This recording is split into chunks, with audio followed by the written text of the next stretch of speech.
আমাদের সাম্প্রদায়িক সম্প্রীতির সনাতন ধর্মাবলম্বীদের সবচেয়ে বড় উৎসব যে দুর্গাপূজা কিছুদিন পরে রয়েছে। দুর্গাপূজাকে ঘিরে বিভিন্ন মহল ইতিমধ্যেই ষড়যন্ত্র লিপ্ত হচ্ছে।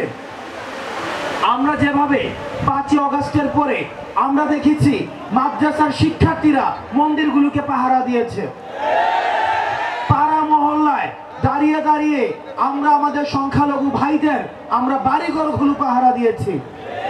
সুতরাং এই যে সামনের পূজাটি রয়েছে, এই পূজাটি আমাদের যারা ভাইরা রয়েছে, অন্য ধর্মের ভাইরা রয়েছে, তারা যেন তাদের অনুষ্ঠানটি নির্বিঘ্ন পালন করতে পারে, সেটির জন্য আমরা আমাদের জায়গা থেকে নিরাপত্তা বেষ্টনী তৈরি করব এবং তাদেরকে যেন কোনো ধরনের হামলা, কোনো ধরনের সাম্প্রদায়িক কোনো ধরনের ষড়যন্ত্র সেগুলোকে রুখে দেওয়ার জন্য আমাদেরকে প্রস্তুত থাকতে হবে।